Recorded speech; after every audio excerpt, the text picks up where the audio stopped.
শুভ সকাল আমার প্রিয় বন্ধুরা, কেমন আছে সবাই? আশা করছি সকলে অনেক বেশি ভালো আছো। আমরাও না বেশ ভালো আছি।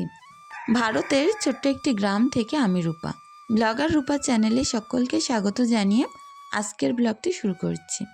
আজ আমি তোমাদের সাথে শেয়ার করব সকাল থেকে রাত পর্যন্ত কি কি করলাম, কোথায় যাই, কিভাবে কি করি, সবটাই আর কি।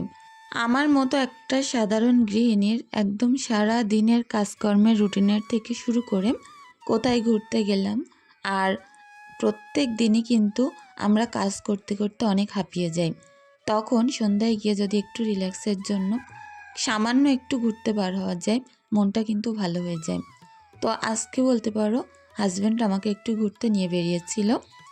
তো সেখানে আমরা কি করলাম, কোথায় কোথায় গেলাম, আর অবশ্যই নতুন একটা আমার ঘরের জিনিস আমি কিনতে গেছিলাম, সেটাই আর কি। তো চলো পুরো ভিডিও জুড়ে পাশে থেকো, আশা করছি ভিডিওটি তোমাদের বেশ ভালোই লাগবে। দেখো খাটটাকে খুব সুন্দর করে গুছিয়ে নিলাম, আর এখন ড্রেসিং টেবিলের আশপাশটা অনেক নোংরা হয়ে আছে, এগুলোও গুছিয়ে নেব। এই যে কর্নার একটা রেড কালার র্যাক দিয়ে রেখেছি, এটাই আমি মেয়ের ওষুধ, তারপরে টিফিন বক্স, টুকটাক বইপত্র যেগুলো আর কি কম দরকার পড়ে ওগুলোই রাখি। তো সেগুলোকে গুছিয়ে নিলাম, ড্রেসিং টেবিলের ওপরটা একটু এক হাতে গুছিয়ে নিয়ে তারপরে ঘরটাকে পরিপাটি করে নিচ্ছি। তো আমি ভাবছি আমার রান্নাঘরের একটা দরকারি জিনিস খুব বেশি প্রয়োজন, সেটা কিনে আনবো, একটা ফার্নিচার। তো এটা ভেবেই কুল পাচ্ছি না, ওটা যদি আমি কিনেও আনি তো কোথায় রাখবো। আমার রান্নাঘরের জায়গা প্রচুর শর্ট, তো রান্নাঘরের এমন একটা জায়গা দিয়ে দরজা কাটা, তো সেই দরজাটার জন্য হয়েছে যত ঝামেলা। একপাশে মোটর লাগানো রয়েছে বলে অনেক জায়গা কমে গেছে। যেখানটায় আমি রান্নাঘরে বড় একটা পাথর বসিয়ে তার উপরে রান্না টান্না করতে পারতাম, বড় একটা কাউন্টার পেয়ে যেতাম, সেখানটাই দরজা লাগানো। এত প্রবলেম হয় এখন কি বলবো। বুঝতেই পারছি যে জায়গা নেই, তারপরে জিনিসটা না কিনলেও আমার একেবারে অসম্ভব। তো যাই হোক, আজকে সেটার জন্যই যাব। হাজব্যান্ড বলছিল চলো একটু বাইরে থেকে ঘুরে আসি, আর তার পাশাপাশি দরকারি কিছু জিনিস কিনতে হবে। তো দেখো খাটটা গুছিয়ে নিলাম, আর এখন আশেপাশে কত জামা কাপড় জমে আছে, এগুলোকে গুছিয়ে নেব। রোজ যদি বাচ্চার স্কুলে নিয়ে যাই, তখন গিয়ে কিন্তু রোজ একটা একটা চুড়িদার পরতে হয়, আর এই চুড়িদারগুলো আবার রোজ ধোও, পরিষ্কার করো, আর রোজ আবার ভাঁজ করো। এই করতে করতে যে কতগুলো চুড়িদার আমার বাইরে বেরিয়ে গেছে, তো কি বলবো। প্রত্যেকটা সুতি চুড়িদার আমি বাইরে রেখেছি, এগুলো পরে আমি মেয়েকে স্কুল থেকে আনতে যাই। তো প্রত্যেকটা এখন ভাঁজ করে করে এই যে আমার একটা বাস্কেটের ওপরে রাখছি, আর ওই দিকটা একটা ঝুড়ির ওপরে আমি অনেক জামাকাপড় রেখে দিয়েছি। কি বলো তো, এগুলো যেহেতু প্রত্যেক দিনে রাফ ইউজ হয়, ওই কারণে না শোকেজে ঢুকাই না। তো এখানে সামনেই থাকে, এখান থেকে পরে নিই। আর শোকেজে বারবার ঢুকানো বের করা, এতে করে কিন্তু আরও 5টা জামা হুড়িয়ে যাবে, তো এরকমই রাখি। তো চলো সুন্দর করে জামা কাপড়গুলো ভাঁজ করে নিলাম। আমার এই ঘরটায় ঢুকলেই শুধু এক কর্নারে জামা কাপড় আর জামা কাপড়, ঝুড়ি, বাস্কেট, তারপরে ক্যাবিনেট, সব কিছুর মধ্যে আর কি। আর তার মধ্যে মেয়ের পড়ার টেবিলটাও একটু গুছিয়ে নিচ্ছি। এই সকালবেলার টাইমটা প্রচুর তাড়াহুড়োর মধ্যে থাকি আমি। প্রত্যেক দিন শত শত কাজ করে তারপরে যেতে হয় মেয়ের স্কুলে, আবার টাইমে বাড়িতে এসে সেই সবজি টবজি ভাত টাতগুলো গরম করে বাচ্চাদেরকে খাওয়ানো। বলতে পারো এই একটা একটা দিন আমার অনেক বড় বড় কাজের মধ্যে দিয়ে কাটে। কাল আমাকে এক নতুন বোন কমেন্ট করেছিলে, বোন বলেছ দিদি প্রথম তোমার ভিডিও দেখলাম, আর দেখে অনেক ভালো লেগে গেল, চ্যানেলটা সাবস্ক্রাইব করে পাশে থেকে গেলাম। আর অবশ্যই তুমি আমার নাম নিও, আমার নাম আশরাফুন। আমি কিন্তু পরের ভিডিওর অপেক্ষায় আছি, কখন তুমি আমার নাম নেবে। আশরাফুন বোনকে জানাই অনেক অনেক ভালোবাসা, নতুন বন্ধু হয়ে পাশে আছো, সত্যি অনেক ভালো লাগলো। আর অবশ্যই এইভাবেই পাশে থেকে যেও। পোস্ত দানা প্রোফাইল থেকে বোন বলেছ অনেক ভালো লাগলো ভিডিওটি, অনেক অনেক ভালোবাসা রইল বোনের জন্য। শামিমা আক্তার প্রোফাইল থেকে বোন বলেছে প্রথম তোমার ভিডিও সামনে আসলো, দেখে অনেক ভালো লাগলো, আর পাশেই থাকলাম। আমার বাড়ি বাংলাদেশে, বোনকে জানাই অনেক অনেক ভালোবাসা এত দূর থেকে আমার ভিডিও দেখার জন্য, পাশে থাকার জন্য। মিনু ফ্যামিলি ব্লগ প্রোফাইল থেকে বোন বলেছ তোমার ভিডিও প্রথম দেখলাম, অনেক ভালো লাগলো, সাবস্ক্রাইব করলাম, পাশে থেকো। অবশ্যই পাশে থাকবো, অনেক অনেক ভালোবাসা রইল বোনের জন্য। আমিনা ইসলাম আঁকি প্রোফাইল থেকে বোন বলেছ, ঈদের দিনটা আপু আমাদের তেমন ভালো কাটেনি, মায়ের শরীর অনেক অসুস্থ ছিল।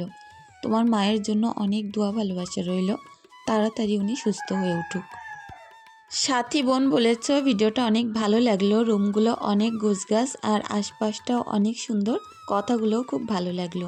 অনেক ভালোবাসা রইল বোনের জন্য, অবশ্যই পাশে থেকো। রানী তানিয়া প্রোফাইল থেকে বোন বলেছ, আপু আমার মা নেই, আমার সৎ মা, তুমি যখন তোমার মেয়েদের সব কাজ গুছিয়ে দাও আমার অনেক ভালো লাগে দেখতে। আর সত্যি মায়ের কপাল হয়তো সবার একরকম হয় না।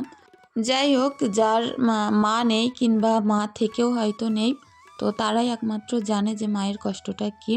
আর বিশেষ করে মেয়েরা যারা শ্বশুরবাড়িতে আছে, বিন্দুমাত্র মায়ের কোনো রকম ভালোবাসা কিংবা কিছু না পায়, তো সেই কষ্টের জীবনটা আমিও জানি, আমিও ভোগ করে আসছি।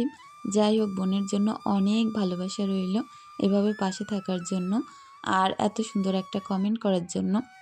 তোমরা যখন তোমাদের মনের কথাগুলো শেয়ার করো, আমারও ইচ্ছা হয় যে আমার দুঃখ কষ্ট যাই আছে না কেন তোমাদের সঙ্গে একটু একটু শেয়ার করি, যাতে করে আমার মনটা একটু হালকা হয়।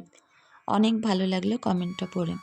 ফুলমণি বোনকে জানাই অনেক অনেক ভালোবাসা, প্রত্যেক দিন সুন্দর সুন্দর কমেন্ট করো, এতটা মোটিভেট হই সত্যি বলে বোঝাতে পারবো না। অনেক ভালো লাগে গো, প্রত্যেক দিন এভাবে পাশে থাকো, অনেক অনেক ভালোবাসা রইল। ডালিয়াস ব্লগ প্রোফাইল থেকে বোন বলেছ, কাল সারাদিন তোমার ভিডিওর অপেক্ষায় ছিলাম, পাইনি, অনেক খারাপ লেগেছে, ভুলেই গেছিলাম যে তুমি একদিন বাদে বাদে ভিডিও দাও। তো চেষ্টা তো করে যাচ্ছি, তারপরেও না পেরে উঠছি না, কোনো কোনো দিন তো এই 2 দিন করেও গ্যাপ হয়ে যাচ্ছে, তাতে আবার 2টো মেয়ের একসাথে পরীক্ষা, বোঝো কেমন যন্ত্রণার মধ্যে এখন আমি আছি। তো সন্ধ্যাবেলা আমি ভেবে উঠতে পারি না কোন মেয়েকে পড়াবো, আর সারাদিন তো ওদের স্কুলে আনা নেওয়া করতে করতেই না পার হয়ে যায়। যখন ভাবি যে 10টা 10:30 বেজেছে, এইবার অন্তত ওদের পড়াশুনোগুলো কমপ্লিট করিয়ে এডিটটা করতে বসবো, যত রাতই হোক না কেন ভয়েসটা দিয়ে রেডি করে রাখবো, কিন্তু সেটা আর হয়েই ওঠে না। হাজব্যান্ড বাড়িতে আসে ভাত দিতে, এটা করতে সেটা করতে, তারপরে গিয়ে এমন ঘুম আসে না বিছানায় পিঠ লাগাতে, যে এডিটটা করতে করতেই ঘুমিয়ে পড়ি, আর সেইভাবে না আমি ভিডিও দিতে পারছি না। এদিকে উঠতে হয় অনেক ভোরবেলা, তার মধ্যেও সিমরানের যে স্কুল গাড়ি আসতো সেও আসা বন্ধ করে দিয়েছে। এখন নাকি গ্যাসের এত আকাল পড়েছে, গ্যাস তো সে পাচ্ছেই না যে গাড়িতে গ্যাস ভরে বাচ্চাদেরকে স্কুলে নিয়ে যাবে।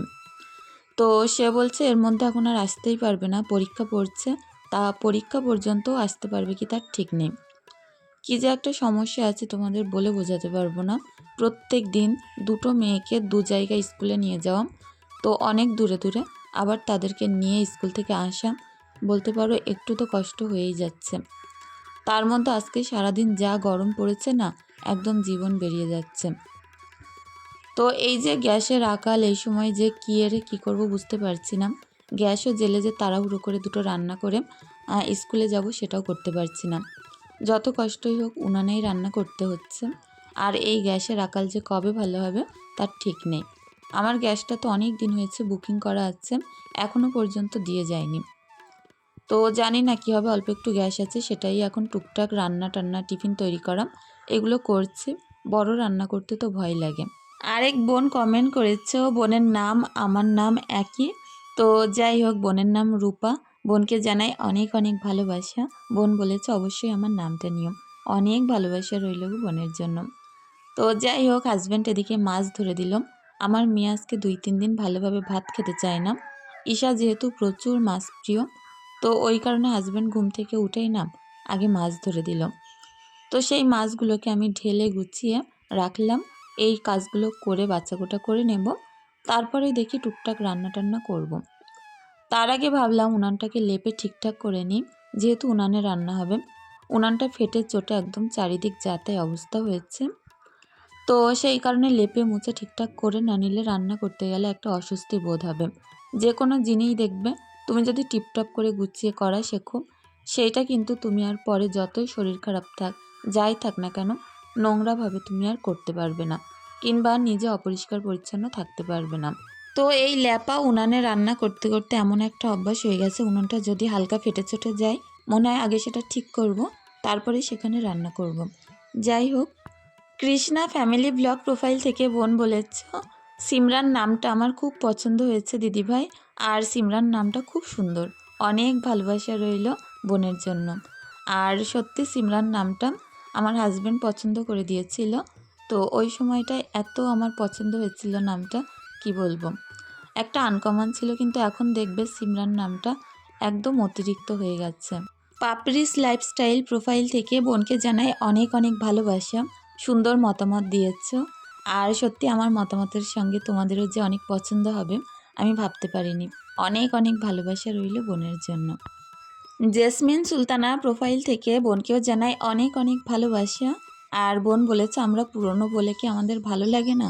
না গো, এরকম কোনো ব্যাপার না। আমার পুরনো ভিউয়ার্স, নতুন ভিউয়ার্স সবাই আমার বন্ধু, আর সবাইকে আমি একইভাবেই দেখি।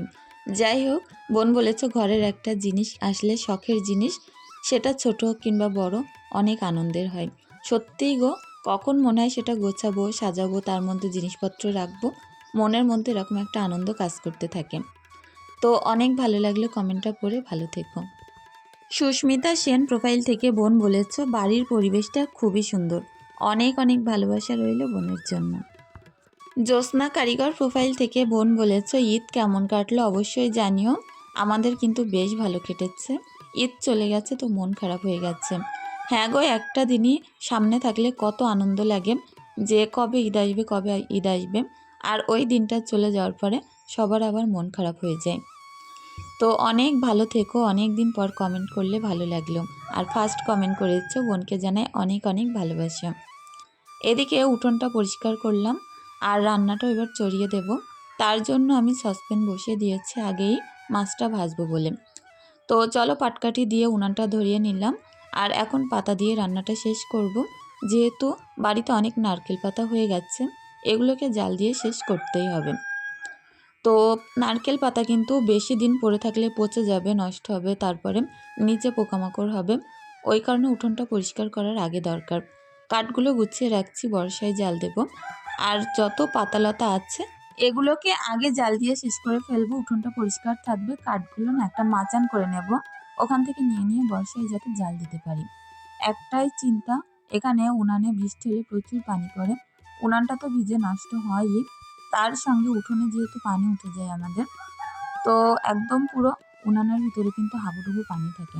তো জানি না কিভাবে কি করব, তখন চেষ্টা করব তার আগে একটা যাতে উনান বানিয়ে নিতে পারি। এইটা এক সাইডে আছে তো থাক, আর ভাবছি অন্য সাইডে একটা সুন্দরভাবে উঁচু উনান পেতে নিই, যাতে করে মোটেই পানি না ওঠে। তো চলো, মাছের ঝোলটা বানানোর জন্য মশলা কষিয়ে অল্প একটু ঝোল দিয়ে নিলাম। তারপরে নুন, হলুদ, ধনিয়া গুঁড়ো, জিরে গুঁড়ো, কাশ্মীরি লঙ্কার গুঁড়ো, তো এগুলোই দিয়ে নিয়ে একটু নাড়াচাড়া করে নিচ্ছি। আর তারপরে ভাজা মাছগুলোকে তুলে হালকা একটু কষিয়ে তারপরে ঝোল দিয়ে দেব। এই মাছ ঝোলটা আমার হাতে সবাই অনেক পছন্দ করে। তো আমি বাড়িতে অনেক অতিথি আসলেও কিন্তু এরকম করে মাছ ঝোল বানাই, তারাও অনেক পছন্দ করে। তো শুধু তো মাছ ঝোল হলে হবে না, হাজব্যান্ডের জন্য একটু ডালও বানাতে হবে। ডাল আলু ভাতে হলে হাজব্যান্ডের আর কিছুই লাগে না। ওই কারণে একটু এই যে আমার ক্যাবিনেটটা থেকে ডাল নিতে আসলাম। তো এখানে অনেক জিনিসপত্র রেখে না আমার কোনো জিনিস আর খুঁজতে লাগে না, একদম হাতের কাছে পেয়ে যায়। আর দেখো, তাড়াহুড়োর মাথায় হাতে এত গরম লাগছিল, কড়াটা থেকে মাছ ঝোল ঢালতে গিয়ে একটু পড়ে গেছে। এখন এই কড়াইয়ের মধ্যে পানি দিয়ে ডালটা সিদ্ধ বসিয়ে দেব। তো আজকের ভিডিওটি বন্ধুরা তোমাদের কেমন লেগেছে অবশ্যই কিন্তু জানিও। আর আমি চেষ্টা করব একদম সকাল থেকে রাত পর্যন্ত কি কি করি সেটা শেয়ার করতে।